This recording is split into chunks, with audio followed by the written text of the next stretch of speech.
ким болуп болду экен? Башкортостан Республикасынан келген Мухамедьянов Наил, же болбосо дагы бир казакстандык балбан Канкиев Эрлан болушу ыктымал. Дал ушул эки акыркы аталган балбандар азыр килемистен чыгат.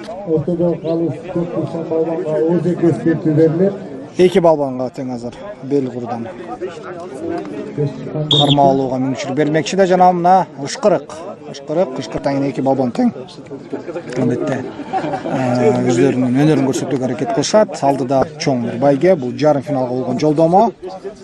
Жарым финалга чыкканда бар, чыкпаганда бар деген ошондуктан Наил дагы жана казакстандык Канкиев Эрлан дагы азыр бүт аракеттерин кылышмакчы.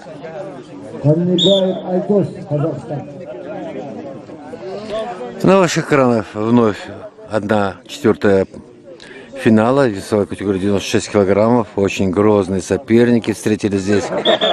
Вот с красной повязкой это Наиль Мухамедьянов, представитель Башкирии, выступает за команду России. Ему 30 лет, является мастером спорта, чемпионом России и вице-чемпионом мира. А его соперник Эрлан Канкиев, 33 года ему, он постарше немножко своего соперника. Но он тоже не подарок, и в очень упорном поединке в 1/8 финала он одолел борца из Узбекистана Игамова. И вот сейчас они определяют тоже из этой пары, выйдет следующий круг. А следующий круг это 1/2 финала, где уже Ахмедбеков Бекзат из Казахстана, Джумаев из Туркмении, Барпибеков Канимет из Кыргызстана уже ожидает 4-го участника полуфинала. Вот именно из этой пары. Смотрите, вот делается захват, подножка и бросок. И сейчас дадут 2 балла представителю Казахстана. Это Эрлан Канкиев. Сумел у грозного соперника, чемпиона России Наиля Мухамедьярова, взять 2 балла. Но формула поединка 5 минут. И сейчас определится, кто же за эти 5 минут станет победителем этой встречи и выйдет в следующий круг соревнований. Көрүңүздөр урматтуу көрүүчүлөр, мынакей жаңаныңки ыкмада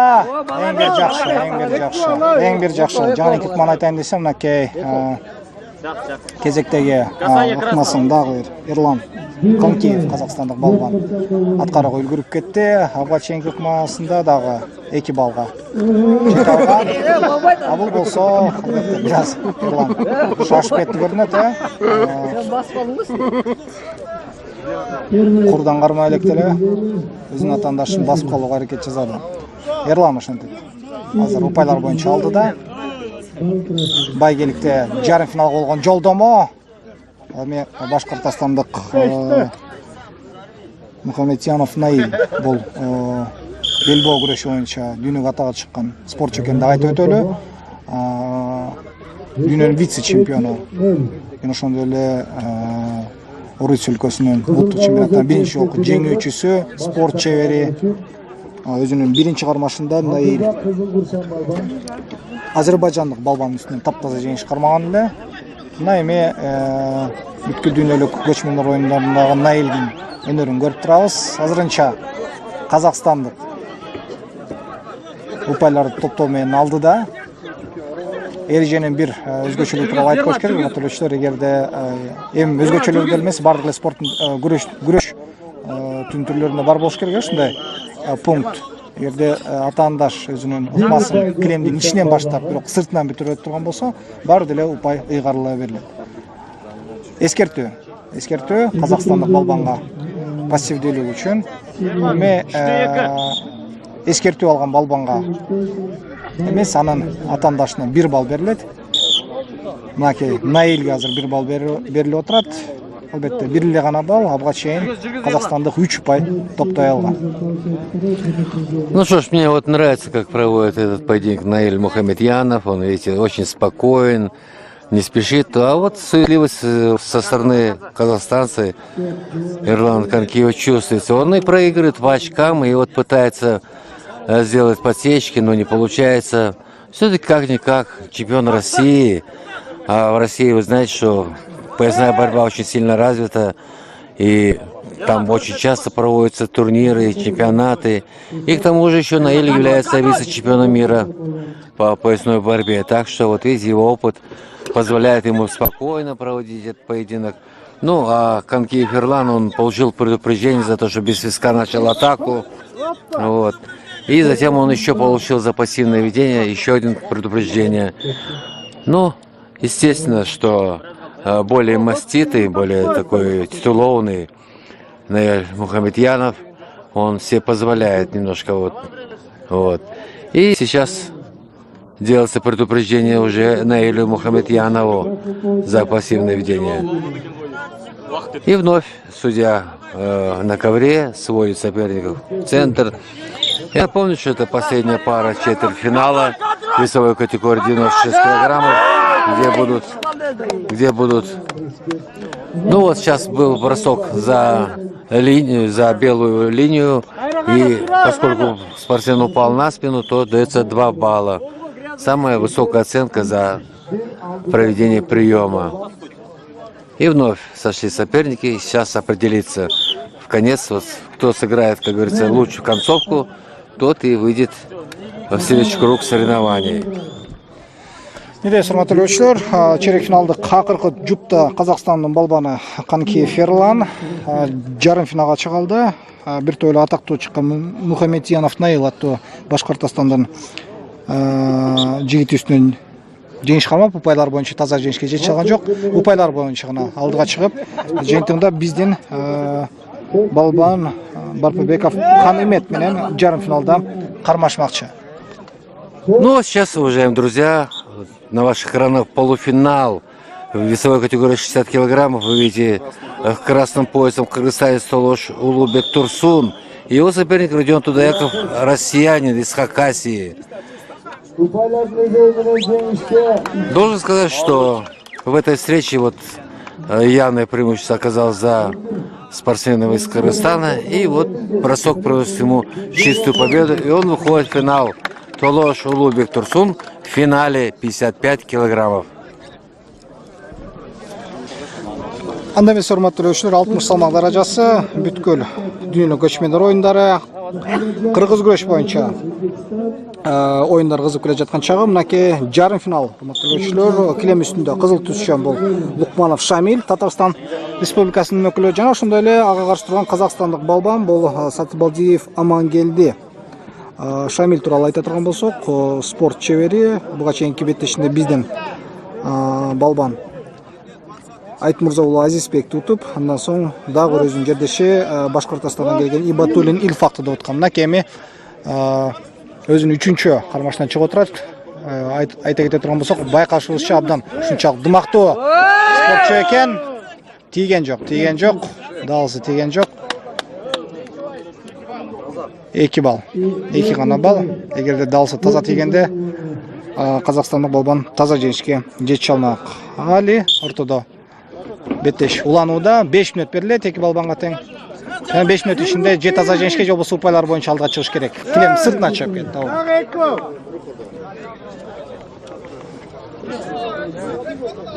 Капка, эки.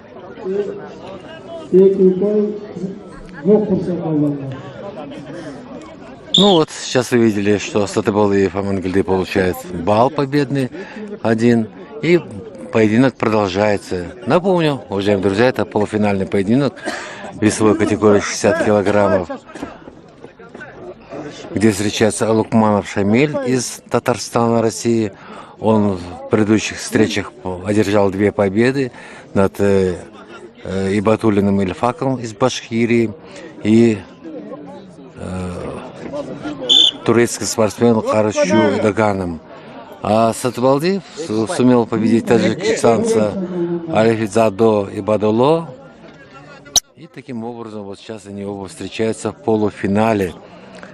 Сейчас самая легкая весовая категория, а всего 7 весовых категорий в Курейше, вы знаете, будут разыгрываться медали, комплекты медалей золотой чемпионской. И вот, вы видите, сейчас двухбальный бросок проводит казахстанец. Он вновь набирает баллы. И вот продолжу о том, что 85 спортсменов участвовало в турнире куличистов 7 весовых категорий. Это представители 13 государств, 22 команд. Вот Россия выступает 3 командами, казахстанцы выступают и кыргызстанцы 2 командами выступают. Так что вот вас ожидают интересные финалы. Ну а сейчас, сделав подсечку, 1 балл, еще 1 балл на счету у Амангельды Сатыбалдиева. И вот техническая победа на стороне казахстанца. Он выходит в финал, где будет бороться с Толомошем Улубек Турсуном из Кыргызстана.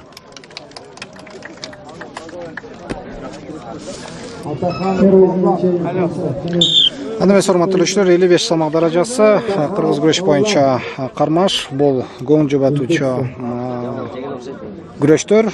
Бул сам эми монгол улутундагы балбан алтанбагана ал көк түстүү бел курчан ал эми анын атаандашы өзбекстандык Махамаджанов Бабыржон ал кызыл түстүү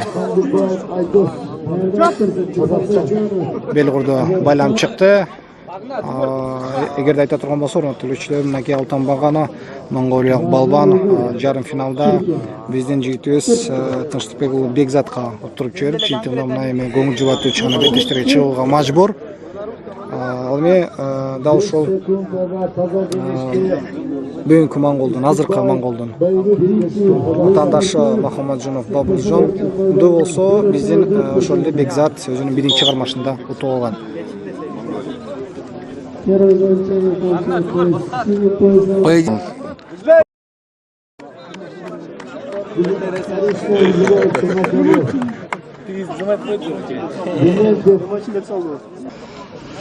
Анда эмес, урматтуу көрүүчүлөр, коомдук каналда кайрадан эле биринчи дүйнө көчмөндөр оюндары уланууда. Кыргыз күрөшү боюнча биз кармаштарга көп болуудабыз. 3-чү орун үчүн болгон кармаш килем үстүндө бул турциялык балбан Вардар Угур. Ал көк түшчөн жана анын атаандашы Мухамеджанов Алишер, казакстандык балбан. Ал кызыл түстүү. Мынакей карап тургандай эле 55 салмак даражасында күрөш жигердүү башталды. Мынакей Вардар Угурдун болгон аракети Берупай азырынча бул беттешти жеңген адам ошол дүйнөлүк көчмөндөр оюндарынын кыргыз күрөшү боюнча коло медалын тагынмакчы. Айта турган болсок, казакстандык балбан Алишер Мухамеджанов биздин жигитибиз Сүйүнбеков Насипжанга биринчи беттешин алып жиберген. Ал эми 55 салмак даражасында алтын медалды 2 кулунубуз Тынчтыкбек уулу Бекзат менен ошол эле Сүйүнбеков Насипжан талашышмакчы. Второй поединок за бронзовую награду весовой категории 55 килограмм. Встречается казахстанец Алишер Мухамеджанов и турецкий спортсмен Угур Вардар. В красном поясе казахстанец и в синем поясе его турецкий визави. Рефери встречи Шавкат Зарипов, Кыргызстан. И вы видите, что пытается сделать подсечку представитель Турции, но он промахивается и вновь в середине борцовского ковра начинает заново, взявшись захват оба спортсмена, пытается вот тоже подсечку сделать, нет, не получается. Пытается вот тоже подсечку сделать, нет, не получается. И вот резкий переворот туловища своего соперника, но устоял. И вот сейчас 1 балл за бросок спортсмена на бок. Но, смотря на то, что этот бросок прошел вне белой линии, то засчитывается лишь 1 балл. И вновь продолжает поединок за бронзовую награду. Самые легкие борцы первых всемирных игр кочевников, которые проходят у нас в городе Чолпан-Ата, в культурном центре Рух-Ордо, при большом стечении обстоятельств. Погода вновь стала приятной, светит теплое солнышко. И вот есть бросок. И представитель Казахстана выигрывает эту встречу и завоевывает бронзовую награду в весовой категории 55 килограммов.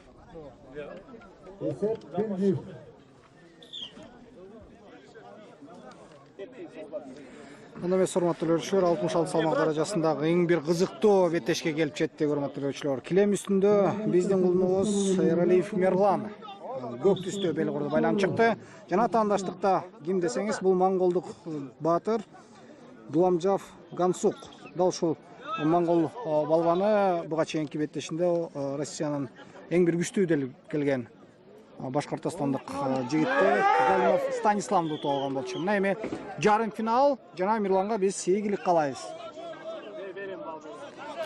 На ваших экранах проходит первая полуфинальная встреча в весовой категории 66 килограммов. Вот в красном поясе видите маленький коренастый монгол Голумжав. И синим поясом борется наш Мирлан Эралиев. Оба соперника очень хорошо провели свои предварительные поединки. В 1/4 финала Голумжав выиграл. Такой серьезный соперник был у него, представитель Башкирии Станислав Гулимов. Вот, он является призером чемпионата России. И вот здесь монгол, выждав момент, сумел победить его. Ну а наш Мирлан Эралиев прекрасно в стиле одолел турецкого мастера Азема Баскурта. И вот они в 1/2 финала встретились друг с другом. Посмотрите, несколько ростами поменьше монгол. И вот, казалось бы, лучший есть возможность захвата для нашего Эралиева, поскольку у него подлиннее руки, он повыше ростом. Но монгол ведь не дает ему сделать захват, а в Куреше разрешается лишь только можно одну руку. И вот предупреждение, действительно, раз он не давал сделать захват, значит, он вел пассивную, защищался. И поэтому судья встречи дал предупреждение, и к тому, значит, нашему земляку Мирлану Эралиеву присуждается 1 балл. И вновь продолжается этот поединок. Он определит, кто же сильнее в этой паре. Оба соперника, видите, очень цепкие, они такие не дают возможности провести прием. Андан жакшы күрөш көрүп турабыз. Урматтуу көрүүчүлөр, мынакей килем үстүндө Эралиев Мирлан өзүнүн монголиялык атаандашына каршы турууда. Жарым финал урматтуу көрүүчүлөр, 66 салмак даражасында. Эгерде ушул беттешти ута турган болсо, Мирлан албетте финалга чыгат. Келиңиздер. Эки балбан тең бири ушунчалык татыктуу экен. Байкап атабыз. Кезектеги эскертүү монгол балбанына жана азыр жаңылышпасам 2-0 эсебинде биздин балбан утуп келе жатат упайлар боюнча. Албетте 5 мүнөт берилген. Абдан бир жакшы ыкма. 2 упай берилиш керек азыр. Же 1 упайбы? Килем сыртынан чыгып кеткенине байланыштуу 1 упай берилет болуш керек. Жок, 2 балл. Капталга кулады деп кылып жаткан топ 2 упай ыйгарып отурат. Эралиев Мирлан азыр 4-0 абдан жакшы. Продолжается поединок между монгольским спортсменом и нашим Мирланом Эралиевым. Ну, вы видели, что монгол получил за предупреждение, значит, 1 штраф балла. И потом, значит, Мирлан выбросил соперника на бок за пределы белой отметки и получил за это 2 балла. Так что он по баллам пока в этой встрече ведет. А напомню телезрителям, которые немного запоздали к просмотру Куреша, это идет 1/2 финала весовой категории 66 килограммов, где встречается краснопоясский монгол. Ну вот, очень хороший прием сделал Мирлан Эралиев и выиграет эту встречу чисто. Абдан жакшы, баракелде. Урматтуу көрүүчүлөр, көргөнүңүздөрдө урматтуу Мирлан Эралиев таптаза жеңишке жетип, керемет. Бул жерде жеңишти абдан маанилүү, бирок ошол жеңишке кандай ыкманы колдонуу менен жетише алды. Азамат таза жеңиш ушинтип 66 салмак даражасында Эралиев Мирлан финалга чыкты. Ну что ж, дорогие друзья, мы завершаем нашу сегодняшнюю первую передачу о борьбе, которая проходит в Рухордо, города Чолпан-Аты. Прощаемся с вами. До завтра. Финалы будут завтра. Бүгін сіздермен чогулгон мен Мирланбек Турсунов жана кесиптешим Канай Аламанов. Көрүшкөнчө сак саламатта туруңуздар.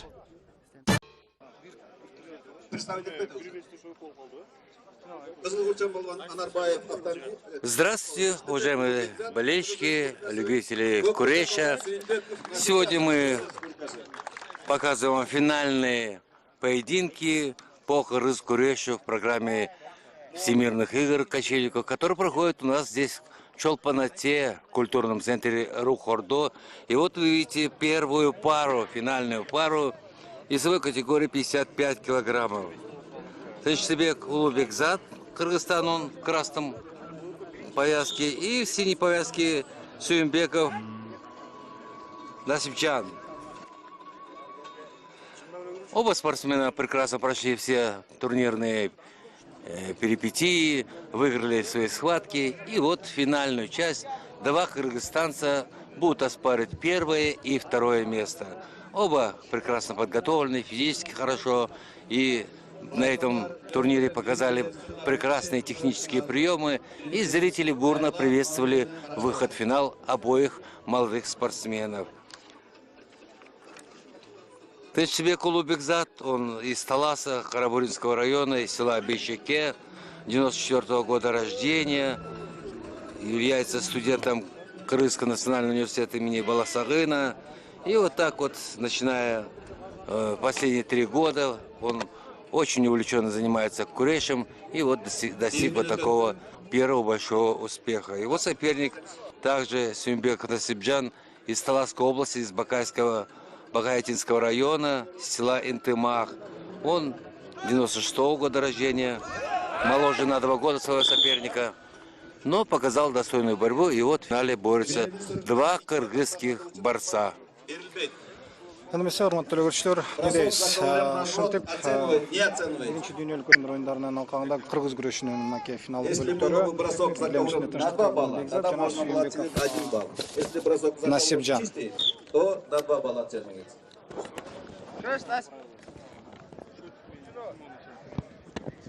Өзүңүздөр көрдүңүздөр, ыкма килемдин четине чыгып калган үчүн калыстар тобу аларга Это тогон болсок, Тынчтыбек Улубекзат тууралуу айта кетели, Көк бел Курчан, Талас областынын Кара-Бура районунун Бешек айылынан балбандар да күрөшөттү. 2004-жылы жакын эле өткөн кыргыз күрөшү боюнча Кыргыз Республикасынын чемпионатында 1-орун, эми баягы балбанга Оз Экескөккө берилет. өлкөнүн учурдагы өзүнүн салмак даражасында 1 спортчусу деп балбан деп айта берсек болот. Ал эми анын атаандашы кызыл түстөгү белгурчан жигит бул Сүйүнбеков Насипжан. Ал деле ошол Талас өрөөнүнүн кулуну, Багаята районунун Ынтымак айылынан экен. Маштыруучусу Азамат Осмонбеков агайыбыз. Көптөгөн өлкөнүн чемпионаттарында байгелүү орундарга илинип жүргөн. Алыш күрөшү менен дагы алектенет. 2013-жылы өткөн алыш боюнча өлкө чемпионатында 1-орунду алган 55 салмак даражасында. Мына ушундай Насипжандын өмүр таржымалы. Не дейсиз? Өзүңүздөр байкагаңыздардай, урматтуу көрүүчүлөр, көрүп турасыздар, эки чебертең ушунчалык баягы бири-бирине алдырбаган, экөө бири-бирин жакшы билген. Себеби салмагы бир болгондон кийин өлкө чемпионаттарында спартакияларда эле бир топ качып жүрсө керектер. 2 балл берип атат. Кызыл Курчан балбанга Насипжанга азыр башкага 2 балл берди. Кызыл Курчан балбанга килемдин сыртына аркасына таштады. Көрдүңөрбү? Ооба, ыкма чабуул килемдин ичинде башталган, бирок Насипжан Бекзатты килемдин сыртына чыгара чапты.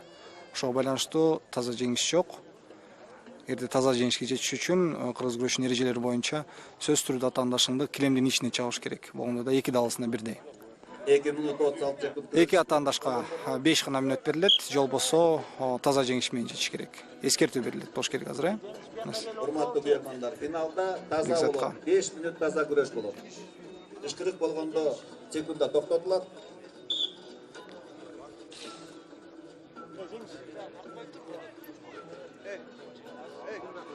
Көп салмак даражаларында кыргыз балбандары кечөөнү абдан өздөрүнүн өнөрлөрүн жакшы көрсөтүп алышты.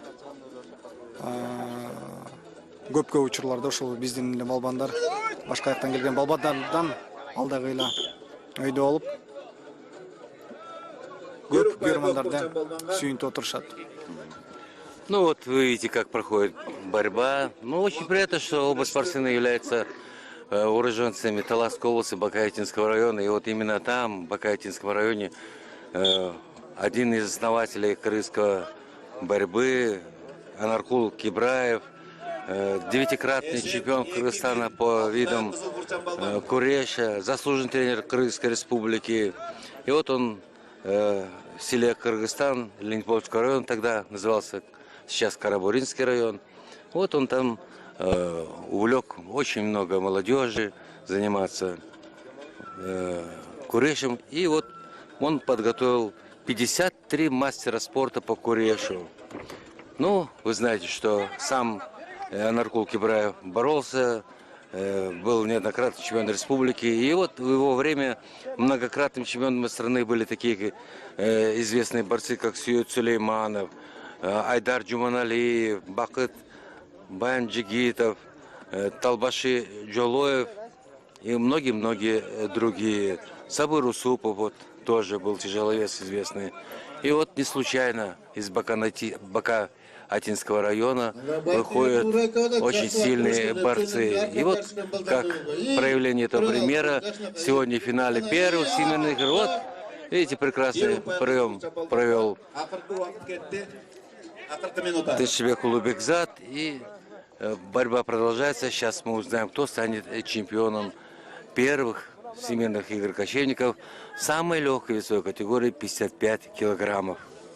Ошондой акыркы мүнөт кетти, урматтуу көрүүчүлөр. 55 салмак даражасында азыр жеңүүчү аныкталмакчы. Тынчтыкбек Улубекзат менен Сүйүнбеков Насипжан экөө тең бири-бирин ушунчалык баягы татыктуу атаандаштык көрсөтүп турат. Мынакей башка алыстагы болгону 20 эле секунд калды деп кабар берүүдө. Эң бир жакшы Азамат таза жеңиш. Кулотурат. Албетте. Таза жеңишке Сүйүнбеков Насипжан жетишти. Кыргыз Республикасы 2-нчы номер. Ну вот вы видели, какой замечательный прием применил Жусубек Насипжан. Он проиграл по ходу этого поединка финальный, но за 20 секунд до окончания он сделал великолепную вертушку и подсечку, и этим приемом он стал первым чемпионом всемирных игр кочевников. Наши поздравления! Не дейсиз, урматтуу көрүүчүлөр, керемет биз окуяга күбө болдук. Жаңы эле Сүйүнбеков Насипжан Заматта акыркы мүнөттөрдө, акыркы секундаларда баягы утулуп жатып, ушунчалык баягы акыркы минуттарга топтоп турган турбайбы? аракет кылуу менен, эгейиз эмгек кылуу менен бир жерден кармап кетти дагы, ушундай бир таптаза жеңиш менен чаап отурат. Баракелде. Ушундай кыргыздын жигиттери көрсүн, намыска каша билген, намыска тура алган. Килемге 60 салмактагы балбандар чакырылат. Төлөш Улубек Турсун, Сатыбалдиев Амангелди. Көпкүлчан балбан Сатыбалдиев Амангелди. Казакстан. Ортодо калыстар Айталиев Надырбек, улуттук даражадагы калыс Кыргызстан. Зарипов Шахват. Ну что ж, дорогие друзья, вот сейчас вторая финальная пара, которая в программе первых всемирных игр кочевников. Весовая категория 60 килограммов. И в этом весе в финал вышли представитель Кыргызстана Толош Улубек Турсун, 91-го года рождения, и его соперник Сатыбалдиев Амангелди, представитель Казахстана, он родом из Алматинской области, будет выступать в синей повязке. И вот рефери. Сатыбалдиев Амангелди, Казахстан. И вот борцы высокой категории 60 килограммов сошлись в финальном поединке. В красной повязке Толош Улуйбек Турсун, представитель Кыргызстана. Он является представителем также Таласской области, Карабуринского района, 91 года рождения. И вот видите, Сатыбалдиев Амангельди сразу пошел в атаку. Вот по вчерашним предварительным встречам и финалу он все время проигрывал, лишь в конце выигрывал и вышел в финал неожиданно. И вот сейчас он в финале весь сразу повел в атаку. Оба спортсмена взялись хотят бросить через бедро. Это самый эффективный прием курящий. Урматтуу эле мынакей абдан бир германдардын деле реакциясына байкап турсаңыздар керек. Ушунчалык бирди кызыткан күрөш болуп жатат. 60 салмак даражасы килем үстүндө Төлөш Улуйбек Турсун. Бул биздин жигит Кызыл Курчан Алами Сатыбалдинов Амангелди. Бул казак өлкөсүнүн колуна 60 салмак даражасы Амангелди бираз үчүн күрөшүп жатат. Бек Турсунга караганда жашы Акыркы улуурактык кылат экен. 85-жылы. Бек Турсун 91-жылы жылкы. последний Мынакей. Азыр. Бир утай. Эсеп 1-1. Жаңы эле Амангелди чабуул жасап, бетеш башталганда эле 1 упай өнө алган. Андан соң мына кайрадан Бек Турсун дагы кондур чабуул жасоо менен дагы 1 упай өзүнүн намазына жазалды. Бул учурда килем үстүндөгү калыс кандай кылат болду экен? 2 упай Бек Турсунга. Азыр эсеп 3-1. Эң бир жакшы чабуул өттү. Ну вот вы видели, что Төлөш Улуйбек Турсун сделал хороший прием, оцененный 2 балла, и вот он сейчас ведет в этом поединке, финальном поединке 3-1. Бек Турсун его тренировал первый тренер Эрмек Токеев. Сегодня он является студентом 5-го курса Кыргызской государственной академии физической культуры и спорта. За 2013 год он был первым на универсиаде Кыргызской республики, первым был на спартакиаде Кыргызской республики. И вот в чемпионате по лыжу он также был первым. Так что сейчас вот в этом году, в 2014 году, этот успех, выход в финал на первых всемирных игр качельников и вновь пополнит его спортивную биографию. Сатыбалдиев Амангельди, представитель Казахстана, с Алматинской области. Он является чемпионом Казахстана по казахскому курешу. Тренирует его Эрлан Иманалиев. Он 1985 года рождения, постарше нашего. Ну вот, 2 балла зарабатывает казахстанец и сравнивает счет. Нере урматтуу эле карап турабыз. Ушунчалык сонун күрөш болуп атат. Мынакей 3-3 эсеби болуп калды. Жаңы эле 3-1 эсебинде Бек Турсун алдыда келе жаткан. Андыктан мына Амангелди дагы бекер жигит эмес экен. Дагы бир жолу биздин балбанды чапты. 1 балл. Жакшы. Азыр 4-3 эсеби болуп калды. Оюн тактасында Төлөш Улуйбек Турсун Талас районунун колуна дене тарбия жана физкультура институтунун студенти 5-курста окууда жана акыркы 2 жылдан бери кыргыз күрөшү, алыш күрөшү боюнча өлкөдөгү алдыңкы балбан десек болот. Себеби 2013-жылдагы, 2014-жылдагы мыкты жыйынтыктар көрсөтүлгөн. Атап айтсак, мисалы 2013-жылы алыш күрөшү боюнча өлкө чемпионатынын алтын медалчысы 60 салмак даражасында. Дагы бир казак балбанынан мынакей. Упай жок. Казак балбанын дагы бир чабуулу өттү, бирок бул сам упай жок. Чыгыш болуп калды азырчы. Дагы да болсо кармашууланууда мынакей калыс ышкырып берип дагы 4-3 эсебинде Амангелди Казакстандын колуна келе жаткан чагы. Ну что ж, вы видите, очень упорная борьба. С минимальным преимуществом пока лидирует казахстанец. Но вот Бек Турсун пытается взять инициативу в свои руки, но все меньше и меньше остается времени до финального свистка, финального поединка весовой категории 60 килограммов, где встречаются наш кыргызстанец Толош Улуйбек Турсун и Амангельди Сатыбалдиев из Казахстана. Он на ваших экранах в синей пояске. И вот он, казахстанец, применил хороший прием. Обычно его исполняют здесь вот в Куреше и выходит вперед. Кедебиз урматтуу тажрыйбалык ойноп кетти көрүнөт. Сатибалдинов 6-3. аман келди. Казакстандык балбан Викторсон караганда 6 жаш. Абдан кооптуу чурбол. Башы менен келип сайрап калды. Аман келди 85-жылкы 6 жашка улуу экен. 7-3. Жаратылып калды көрүнөт, Викторсон. Алдыга 4 курчан балган. Мойну кайрылып, башы менен түшкөндүктөн мойну кайрылып, колдагы Медицина кызматкерлерин Орто алды көрүнөт. Балбан Албетте. жаракат алып калды окшойт. Урматтуу көрөрмандар, көрдүңүздөр, эки балбан тең баягы тажрыйба албетте бул күчтүү нерсе. Ну что ж, до конца финального поединка остается совсем мало времени. Оказали помощь медицинскую нашему Толошу Бектурсуну. И сейчас поединок идет к завершению. Ну что ж, прекрасно. Этот финал провел алматинец. Он чемпион Азии по курешу.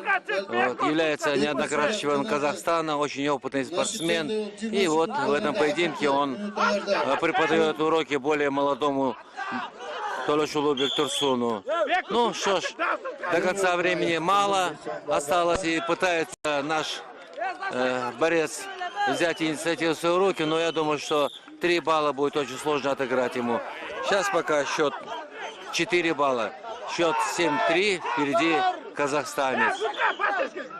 Ну, естественно, время работает на нашего гостя, и он, естественно, выигрывая в счете, он не будет идти на обострение, будет удерживать этот счет. И вот давайте посмотрим, сможет ли сделать бросок наш спортсмен. Пытается все, но не дает возможность такой ему казахстанец.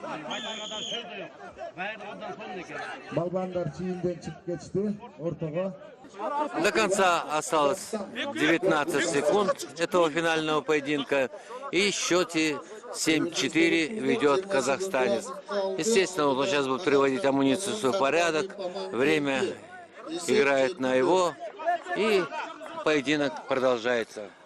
Ооба, урматтуу көрүүчүлөр, бардык жан алганда ушунчалык бир кумуш беттеш болуп атат. Мынакей караңыздарчы, Бектурсунга Азамат жаратылып калса дагы үчүн акырына чейин ушунчалык үчүн акырына чейин жаратылып калган жана көрө алдык, урматтуу көрүүчүлөр. Ошого карабастан мынакей Бектурсун беттешке кайтып келип туруп, мынакей упайдын артынан упай топтоп жаткан чагы жаңы эле таза чапкандай сезилген. Андыктан мынакей дагы да болсо баягы казак спортсмени таза эки далысына тең түшпөй калганына байланыштуу ушунчалык баягы болгону таза 3 упай эмес, экеле упай берип жыйынтыгында 7-6 эсебинде мынакей Сатыбалдинов аман келди. 60 салмак даражасында биринчи бүткүл дүйнөлүк көчмөндөр оюндарында алтын медаль жем кетти. Албетте Төлөшул Бектурсунга дагы баракелди, рахмат. Бүт аракетин кылып көрдү. Мындай таланттуу жигит албетте жерде калбайт. Кийинки келе жаткан чоң мелдештерде кыргыздын намысын татыктуу коргоп берет деген ишенич бар. Чемпиондукту казакстандык балбан Сатибалдиев аман келди, жеңишке жетишти. Азамат мынакей. Кызыл курчан балбан Эралиев Мирлан, Кыргызстан. Көк курчан балбан Рыскулулу Нуржан, Кыргызстан. Недейсиз, урматтуу көрүүчүлөр, мынакей килемисине дагы ушунчалык татыктуу ватандаштар чыгып келди. Бул Эралиев Мирлан, кызыл курчан алган Нуржан болсо көк курчан чыкты. Салмак даражасы 66. Эми бир кызыктуу кармаш күтүлөт. Себеби деген эми килем үстүндө ушул салмак боюнча белбоо күрөшү, же болбосо кыргыз күрөшү, жалыш күрөшү, же болбосо самболо, ушул баягы бири-бирине бираз эмес, бир тойло окшошураак келген күрөштөрдүн арасынан өлкөбүздөгү алдыңкы балбандар Эралиев Мирлан да жаш тааныйсыздар, деги эле Эралиевдин үй бүлөсү абдан белгилүү үй бүлө эмес беле. Жана ошондой эле Рыскулулу Нуржан белбоо күрөшү боюнча акыркы өткөн өлкө чемпионатында 1-орун, өткөн жылы Орусиянын Казань шаарында өткөн универсиадада 3-орун. Жана ошондой эле алтын кемердин ээси экен. Элестетип кана көрүңүз, урматтуу көрүүчүлөр, ушундай жетишкендиктер жетише алган Нуржан, атағы десең атағы, аты десең аты шыққан Ералиев Мирланға қарсы шығуда. На ваших экранах финальный поединок весовой категории 66 килограммов, где выступают два кыргызстанца. Это Ералиев Мирлан, он в красной поясе на ваших экранах, и его соперник Рускулулу Нурджан. Ералиев Мирлан 1987 года рождения, помоложе его на 4 года Рускулулу Нурджан. Оба хорошо прошли предварительные поединки и вышли. Ну вот, вы видели сейчас выполнил прием Ералиев Мирлан, и он одерживает чистую победу в финальном поединке 66 килограммов. Он представитель Карабуринского района, Таласской области, является студентом Кыргызского университета имени Арабаева. Наши поздравления. Чемпион первых всемирных игр кочевников, весит 66 килограммов, Мирлан Ералиев. Калыстар тобу алмашат. Азизов Назиржан, эл аралык даражадагы калыс, Өзбекстан. Камчыбеков Нарымбек, эл аралык даражадагы калыс, Кыргызстан. Килемге 74 салмактагы балбандар чакырылат. Тайбагаров Айтан, Казакстан, Кызыл Курчан балбан. Момбеков Дулат, Кыргызстан, Көк Курчан балбан. Капталдагы калыс Камчыбеков Нарымбек, эл аралык даражадагы калыс. Ортодогу калыс Азизов Назыржан, Өзбекстан, эл аралык даражадагы калыс. Килемге чакырылат Кызыл Курчан балбан Тайбагаров Айтам, Казакстан, Көк Курчан балбан Момбеков Дулат, Кыргызстан.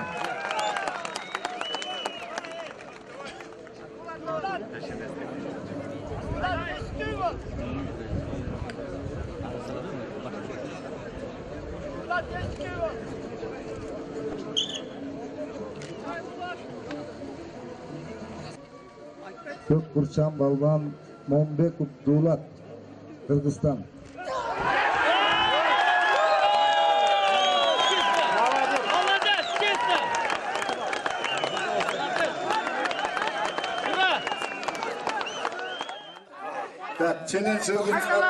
Ну что ж, дорогие друзья, вот сейчас после протеста со стороны казахских спортсменов, сейчас вот судьи решили, что 2 балла дали нашему борцу. Ну вот, вновь Дулат Момбеков проводит еще один прием. И как его оценит судьи? Да, 2 балла. Итого со счетом 4-1 или 5-1? 4-1 идет наш спортсмен против Тайбагарова Алмата, представителя Казахстана. Он является чемпионом Казахстана по казахскому курешу. Он сам родом из Кызылорды. Занимается боевым самбо, является чемпионом Азии по боевому самбо. И вот сейчас в куреше он вышел в финальную часть весовой категории 74 килограмма. Против него борется в синей повязке наш борец Момбеков Дулат. Он представитель Таласской области, Карабуринского района. Является студентом аграрного университета имени Скрябина. Ну, чемпион Кыргызстана по курешу. В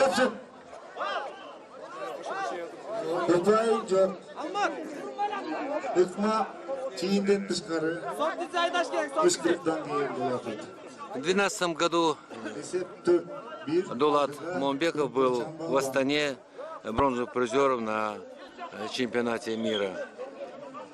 И вот финальная часть. Судья на ковре, представитель Узбекистана Кайбагар Азизов.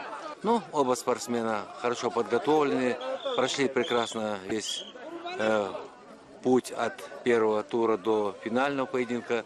Ну и получает замечание представитель Казахстана Алмат Тайбагаров. Ему замечание, а нашему спортсмену 1 балл. 5-1 впереди кыргызстанец. Өзүңүздөр көрүп атасыңар, могу беттешүүнүн учурунда Дуулаттын үстөмдүгү менен өтүп атат. Алматтын айласына мынакей.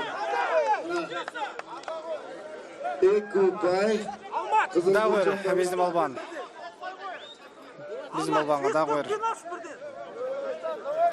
Ұпай. Алдағы кызыл курдурган себеби бул жанагы Кабыстын Дагы бир талаштуучу болуп калды көрүнөт. Эмне урматтуу көрүүчүлөр, Тайбагаров Алмат менен Мамбеков Дулаттын ортосундагы кызыктуу күрөшүп жаткан чагы мынакей азыркы учурга биздин жигит Мамбеков Дулат Талас областынын Карабура районунун 3 булак айылынын балбаны мына алда келе жаткан чак укпайлар боюнча 2 жолу өзүнүн атаандашын көтөрүп чапты. Бул 2 жолу да тең таза жеңишке бир аз себеп болгон. Бирок барды деле кайталоодон көрүп чыгышты. Калыстар тобу биз деле бияктан карап турганбыз. Таза жеңишке жетишерлик чабуул болгон эмес болчу. Ошондуктан калысты түрдө ортодогу арбитр 2 гана упайдан берди. 2 учурда тең Дулатка. Бирок менимче биздин балбаны өзүнүн атаандашына салыштырмалуу бир топ эле тажрыйбалуу, бир топ эле өзүнүн күчүнө ишенген, даярдыгы мыкты, тынчыкпа балбан экен. Эч бир шашылбастан күрөшкө чыккан башынан кандай чыкса, азыркы учурга деле мынакей берилген 5 мүнөттүн ортосунан да ашып калды, белинен дагы. Бирок ошого карабастан Дулат кандай баягы башында кандай келсе, азыр деле ошондой. Күчү таптакыр короогондой да, карап турсаң. Ну, уважаемые друзья, сейчас маленькая пауза, она возникла при разногласии судейских мнений, и судейские коллеги сейчас смотрят видеоповторы и определяют, как был выполнен прием. Я должен сказать, уважаемые болельщики, что Куреш на программе первых всемирных гонщиков вызвал большой интерес. Вы видите, очень много зрителей пришло посмотреть финальную часть. И более 10 телекомпаний из Турции, Кыргызстана, России, Казахстана, Туркмении, я видел, присутствуют здесь, и они фиксируют эти события.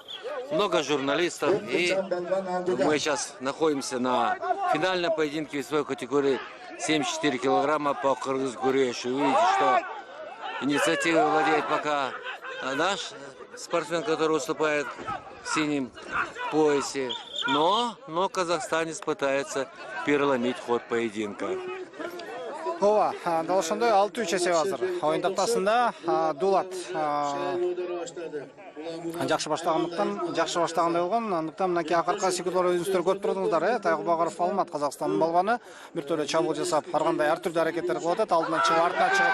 Мынакей Дулаттын бул аракети таза жеңиш менен аяктады, урматтуу көрүүчүлөр. Эмне дейсиз? Баракелде 74 салмак даражасында биринчи бүткүл дүйнө көчмөндөр оюндарында дагы бир алтын медалдын ээси бул биздин жигит Момбеков Дулат. Ну что ж, мы поздравляем Дулата Момбекова. Он прекрасно приемом завершил этот поединок в свою пользу. Чистая победа. И вот вы видите, что после 4 финальных встреч 3 золотые медали ушли Кыргызстану. 1 золото завоевали казахстанские спортсмены. Должен сказать, что в этом весе бронзовую медаль завоевал второй кыргызстанец Санжарбек Аманов, который стал вместе с монголом бронзовым призером весовой категории 74 килограмма. Ну вот сейчас проходит финальный поединок весовой категории 84 килограмма. Здесь борются 2 кыргызстанца в красной повязке. Это Нурбек Коджабеков и Чингиз Чалабаев в синей повязке.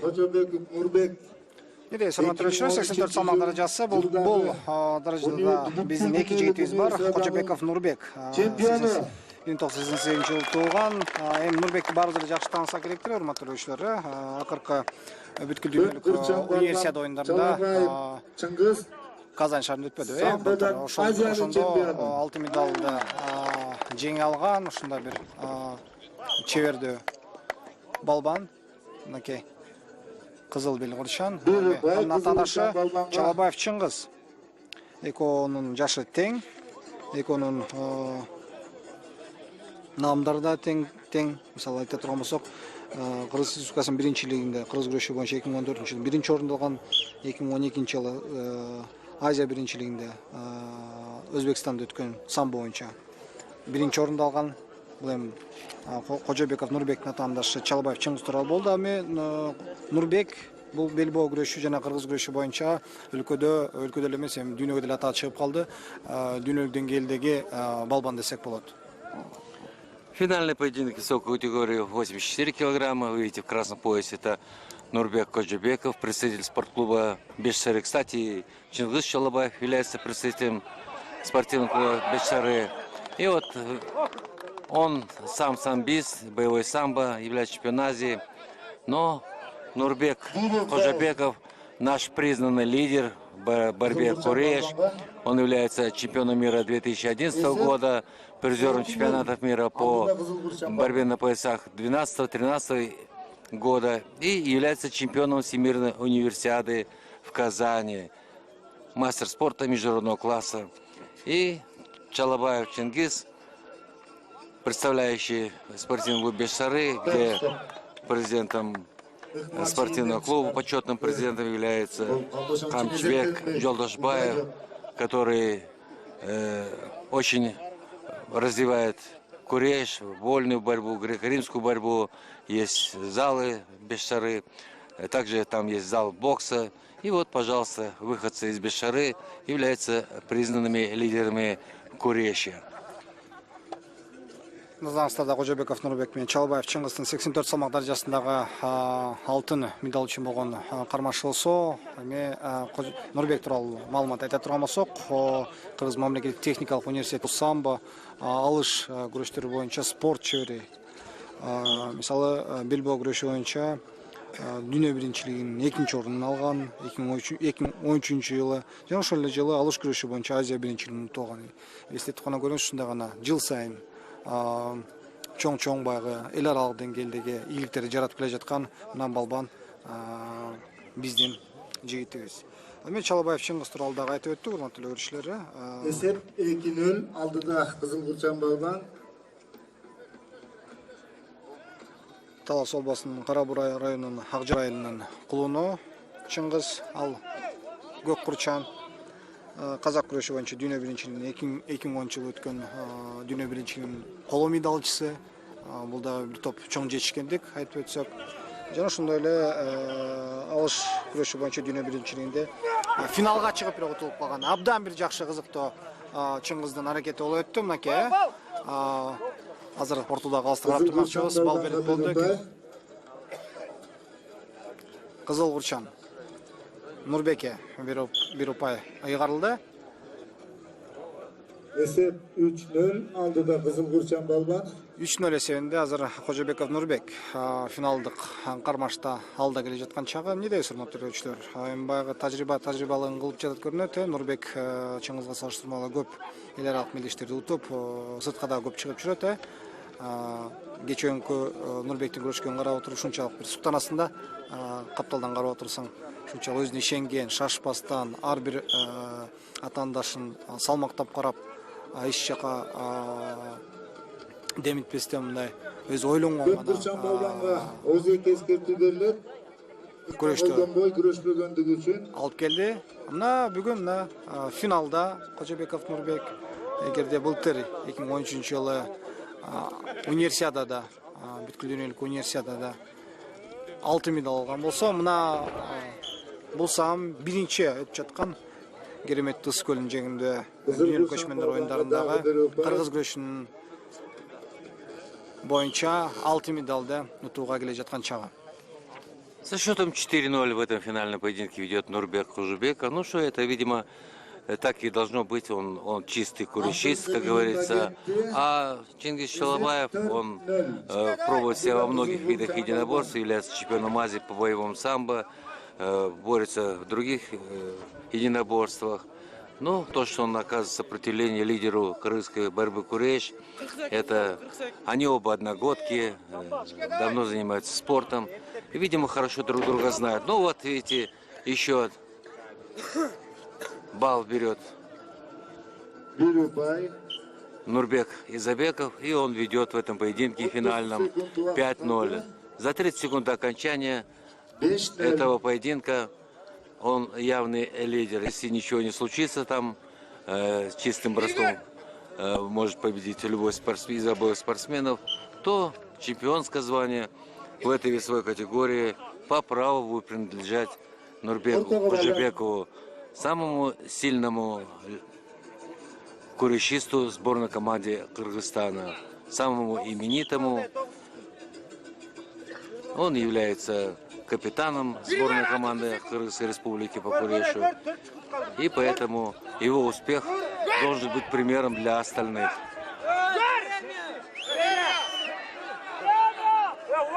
Уақыт.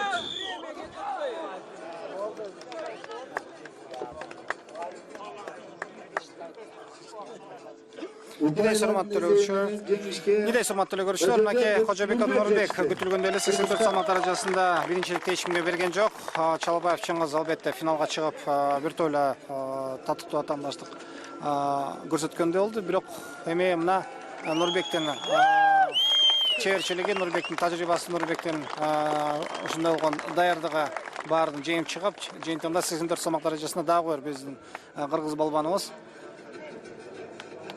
финалдык бөлүктө алтын медалды жеңип кетти.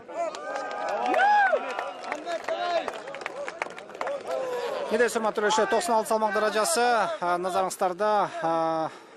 Кыргыз күрөшү боюнча финалдык кармаш. Килем үстүндө Жумаев Кылыч, Түркменистан жана Барпыбеков Канымет, Кыргызстан. Канымет биздин бала, көк бел курчан, ал эми Жумаев Кылыч болсо шарттуу түрдө кызыл бел курду байланып чыгат. Ортодогу калыс Тажикстандын өкүлү. Атайын ошол эки башка өлкөлөрдүн балбандар килем үстүнө чыгып атырган болсо бири-бирине каршы ушу сөздөрдү калыстарды дагы калыстар тобунда аралаштырыш керек, башка өлкөлөрдөн коюш керек. Анда эмесе мынакей калыстар менен учурашуу жана алдыңкы берилген 5 мүнөттө эки балбандын кимси күчтүү экенин аныктайбыз. Стоп, судья. Финальный поединок весовой категории 96 килограммов. Здесь будут встречаться Джумаев Глыч, мастер спорта международного класса из Ашхабада, Туркмения. И в синем пояске будет выступать Барпыбеков Канимет, представитель Кыргызстана, 1991 года рождения. Рефери на ковре арбитр международной категории Шухрат Зарипов из Таджикистана. И вот сейчас после 5 поединков это 6-й финальный поединок. Весовая категория 96 килограммов. И вот здесь в финал вышел представитель Туркменистана. Мы знаем, что в Туркмении очень сильно развита борьба, и они, команды, очень хорошо выступили на Всемирной универсиаде в Казани, составив серьезную конкуренцию кыргызским борцам.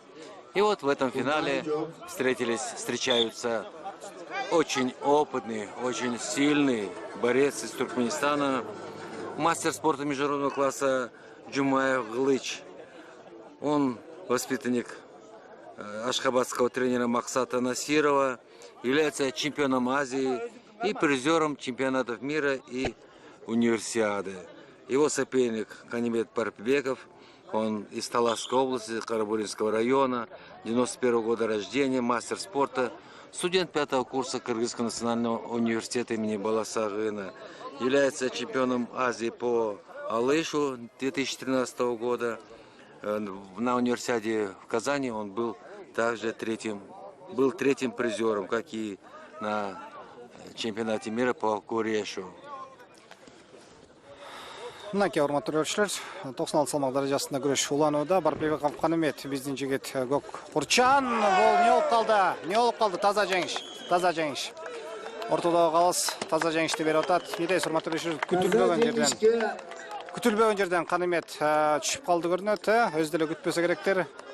Чабул болуп жаткан. Жумаев Кылыч, Түркменстандык балбан. Бул кече күнү күрөшкөндөрдү көрдүк да. Күчтүү болчу. Айтып коюш керек, күчтүү болчу да. мынакей техникалык жагы абдан өрчүгөн балбан болчу мынакей. Жеңишке Недейсиз? Кулмаев, Канимет алдырып жиберди. Жумаев Кулач Түркменстан. Түркменстандык балбан ушинтип 96 салмак даражасында алтын медалдын ээси.